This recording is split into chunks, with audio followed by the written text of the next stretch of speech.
ये सारे चोर इकट्ठे हो गए क्योंकि प्रधानमंत्री नरेंद्र मोदी ईमानदार है। तिरंगे को कंधा देने वाला नहीं मिलेगा। अरे महबूबा मुफ्ती तुम क्या, तुम्हारी औकात क्या। कांग्रेस पार्टी के राजकुमार माननीय राहुल गांधी 54 साल के युवा नेता बेरोजगार है। भाई साहब 28 चिरकुट आ गए हैं। देश का सारा कूड़ा कचरा कूड़ा एक मंच पर इकट्ठा हो गया। तो स्वच्छ भारत अभियान के तहत इस सारे कूड़े कचरे को डस्टबिन में डालो क्योंकि देश को इस कूड़े की जरूरत नहीं है। ए जी लो जी सुनो जी जी जागी 2G 4G सारे घोटाले आपने कर रखे। यहाँ बस स्टैंड पे बम फट गया, अक्षरधाम में बम फट गया, मुजफ्फरनगर हो गया, 26/11 हो गया। कि रावलपिंडी के दिल में जब खोट दिखाई देता है उनको सपने में भी बालाकोट दिखाई देता है। हमने डर को कूटनीति से दूर हटा कर रखा है और दिल्ली के सिंहासन पर एक शेर बिठा कर रखा है। मुन्ना झुंड में तो सुअर आते हैं, शेर अकेला। आपस में मनभेद है, मतभेद है, लेकिन फिर भी गठबंधन करना है। क्यों? क्योंकि नरेंद्र मोदी को हटाना है। और नरेंद्र मोदी को क्यों हटाना है? क्योंकि ये भ्रष्टाचार नहीं कर पा रहे 10 साल से। मीठा मीठा गप गप, कड़वा कड़वा थू थू, ये तो होने वाला नहीं है देश में। अच्छा भाई बताओ, आपका क्या नाम है भाई? अभिषेक ठाकुर। अच्छा ये क्या चल रहा है देश में? 24 में क्या होने वाला, आपको क्या लगता है? 24 में नमो नमो होगा जैसे 2014 में हुआ। 26 पार्टियां एक साथ आ गई। भाई साहब 28 चिरकुट आ गए हैं। देश का सारा कूड़ा कचरा कूड़ा एक मंच पर इकट्ठा हो गया। सारे कबाड़ी एक मंच पर इकट्ठा हो गए। और 2 अक्टूबर को गांधी जी का सबको पता क्या है, तो स्वच्छ भारत अभियान के तहत शास्त्री जी का भी है। तो स्वच्छ भारत अभियान के तहत इस सारे कूड़े कचरे को डस्टबिन में डालो क्योंकि देश को इस कूड़े की जरूरत नहीं है। आप देखिए उनके साथ कौन है, महबूबा मुफ्ती, जो कहती है कि 370 हटेगी तो तिरंगे को कंधा देने वाला नहीं मिलेगा। अरे महबूबा मुफ्ती तुम क्या, तुम्हारी औकात क्या। वो फारूक अब्दुल्ला जो भारत के विरोध में खड़ा हो जाता है, पाकिस्तान कश्मीर को बताता है कि भारत का पार्टी नहीं है, हमें आजाद कश्मीर चाहिए, उनके साथ कांग्रेस पार्टी गठबंधन कर रही है। भैया आपको शर्म वरम आती कि नहीं? एक प्रश्न है, 370 हटने के बाद से क्या वहाँ पे जो कश्मीरी पंडितों का मुद्दा था उनको वहाँ से एक्सोडस किया गया, वहाँ से उनका उन्मूलन किया, एक तरह से किया गया। उनका पुनर्वास सरकार अभी तक नहीं कर पाई है, विपक्ष का आरोप है। और वहाँ पे अभी विश्व आतंकवादी घटनाएं भी हो रही है, क्या कहना चाहिए? सर देखिए जो छिटपुट आतंकी घटनाएं हो रही है, आप पिछली सरकारों में जाइए देखिए, आए दिन घर में घुसते थे, मार देते थे। आप सीपी को उठा के देख लीजिए, यहाँ बस स्टैंड पे बम फट गया, अक्षरधाम में बम फट गया, मुजफ्फरनगर हो गया, 26/11 हो गया, और ऐसे सैकड़ों गिना दूंगा। आप 2014 से पहले देखिए बसों में लिखा होता था आप जहाँ बैठे हुए यहाँ बम हो सकता है, कृपया किसी लावारिस वस्तु को न छुए। आज आप कहाँ पढ़ते कोई ऐसा पोस्टर? नहीं पढ़ते। क्यों? क्योंकि आज देश में एक सशक्त सरकार है जो एक हमले का बदला, एक सेना का जवान का बदला 10 सैनिक उनके मार करके लेती है।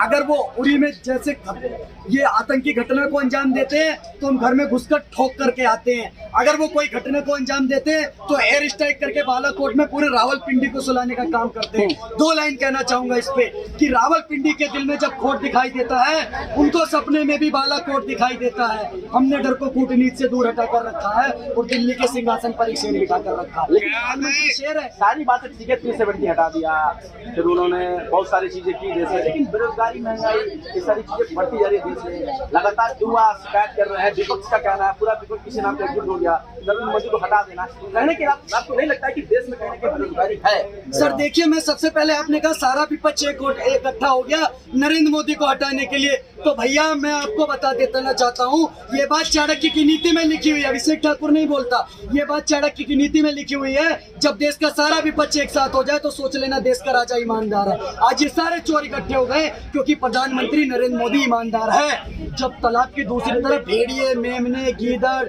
ये सब इकट्ठा हो जाए ना तो समझ लो दूसरी वाली तरफ शेर पानी पी रहा है। आज ये सारे इकट्ठा हो गए। मुन्ना झुंड में तो सुअर आते हैं, शेर अकेला आता है, रजनीकांत की फिल्म का डायलॉग है। सबने देख रखा है कि कैसे 28 चिरकुट। आप इनसे पूछिए इनका इकट्ठा होने का एजेंडा क्या है। आज आप आज की डेट का उठा के देख लीजिए। आज एक सांसद, एक नेता, इनका विधायक कांग्रेस का गिरफ्तार हुआ है ड्रग्स के केस में, तो इनकी आपस में ही नहीं बन रही है। केजरीवाल कांग्रेस पार्टी को गाली दे रहे हैं, समाज पार्टी मोदी पार्टी वाले उत्तर प्रदेश में कह रहे हैं हम 3 सीटें देंगे। आपस में मनभेद है, मतभेद है, लेकिन फिर भी गठबंधन करना है। क्यों? क्योंकि नरेंद्र मोदी को हटाना है। और नरेंद्र मोदी को क्यों हटाना है? क्योंकि ये भ्रष्टाचार नहीं कर पा रहे 10 साल से। लालू यादव चारा घोटाला नहीं कर पा रहे, सोनिया गांधी जी बेल पर है, वो नया घोटाला नहीं कर पा रही। ऐसे जेट तक कोई अच्छा छोड़ा कांग्रेस पार्टी ने जिस नाम से घोटाला ना कर कराओ, सारे घोटाले आपने कर रखे हैं। ए जी, लो जी, सुनो जी, जी जागी, 2G 4G, सारे घोटाले आपने कर रखे हैं। उसके बावजूद आप अगर आके भ्रष्टाचार पे बात करेंगे। अब दूसरी बात आपने कही महंगाई की, मैं आपको डाटा के साथ बता देता हूँ। 2014 से पहले महंगाई दर थी 9.74%।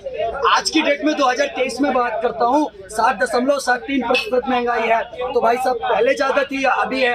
आप प्रति व्यक्ति आए देख लीजिए, पहले ज्यादा थी या अभी ज्यादा है।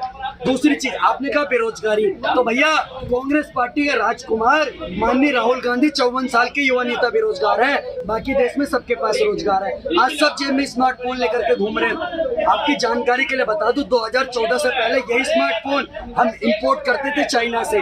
आज की डेट में मैं गर्व के साथ कह सकता हूँ पूरे एशिया में पहले नंबर पर मोबाइल मैन्युफैक्चरिंग में चीन को भी पिछाड़कर कोई देश आता है तो मेरा भारत देश आता है, और पूरे वर्ल्ड में दूसरे नंबर पर मोबाइल मैन्युफैक्चरिंग में कोई देश आता है तो मेरा भारत देश आता है। आज मेरा भारत 10वें नंबर पे था, 5वें नंबर पर आ गया, और प्रधानमंत्री जी कह रहे हैं तीसरे टर्म में तीसरी सबसे बड़ी अर्थव्यवस्था, और विपक्षी चिरकुट क्या कहते हैं, मोदी हटाओ। अरे भैया, ना आपके पास नीति है, ना नियत है, ना एजेंडा है। अब इनको लिस्ट किस चीज की निकालनी थी कि इनका नेता कौन होगा, लिस्ट किस चीज की निकालनी थी, इनकी नीति क्या होगी। पर बाबू जी ने लिस्ट क्या निकाली कि किस किस पत्रकार का बायकॉट करना है। मतलब पत्रकार महोदय, आप अगर इनकी चाटुकारिता नहीं करेंगे, आप अगर इनसे तीखे सवाल पूछ लेंगे तो ये आपका बायकॉट कर देंगे। पत्रकारों का बायकॉट करना उनके लोकतांत्रिक अधिकार है, करना चाहिए। पत्रकारों का बायकॉट अगर उनकी बात नहीं करते हैं तो देश की बात नहीं करना चाहिए। इन्होंने कहा हम उन्हीं पत्रकारों का बहिष्कार कर रहे हैं जो डिबेट शो कराते हैं। तो भैया सुधीर चौधरी जी कौन सा डिबेट शो कराते हैं? आप बताइए। सुशांत सिन्हा कौन सा डिबेट शो कराते हैं? कोई डिबेट शो नहीं कराते सर। उनका तो अपना 9 बजे अलग शो आता है, एक ब्लैक एंड व्हाइट और एक पाठशाला चला रहे हैं। उनका बायकॉट काहे को कर दिया आपने? मतलब जो भी पत्रकार देश की बात करेगा आप उसका बायकॉट कर देंगे। दूसरे नंबर पे मैं कहना चाहूंगा सीधे सीधे शब्दों में, जिसकी दादी ने देश में इमरजेंसी लगा करके अभिव्यक्ति की आजादी खत्म कर दी, सारे विपक्ष को जेल में डाल दिया, तो पोता भी तो सेम उसी रास्ते पर चलेगा। पोते ने आप 14 पत्रकारों का बायकॉट कर दिया। तो भाई साहब, मेरे लहजे में जी हुजूर न था और इससे ज्यादा मेरा कुछ कसूर न था। आप चरण चुम्बन पत्रकारिता करेंगे तो आप बहुत अच्छे पत्रकार हैं। आप पुण्य प्रसन्न वाजपेयी का बायकॉट क्यों नहीं कर देते? क्यों? मतलब जो देश विरोधी एजेंडा चलाए, अभिसार शर्मा जो देश के खिलाफ बोले, उसको आप कहेंगे बहुत बढ़िया, शाबाशी देंगे, और जो देश की बात करे, 140 करोड़ देशवासियों की बात करे, उसको आप बायकॉट कर देंगे। क्यों भाई साहब? ये कहाँ पर लिखा हुआ है? मीठा मीठा गप गप, कड़वा कड़वा थू थू, ये तो होने वाला नहीं देश में। आज आप बात करिए ना, आप आइए, बात करिए, महंगाई पर बात करिए, बेरोजगारी पर बात करिए, महिला सशक्तिकरण पर बात करिए। नहीं, उस पर नहीं करेंगे। ये बात क्या करेंगे? मोदी को हटाओ। अरे भैया, क्यों हटाए मोदी को? आपको घोटाला करना है, अब घोटालेबाजी नहीं चलेगी। देश की जनता हो चुकी समझदार।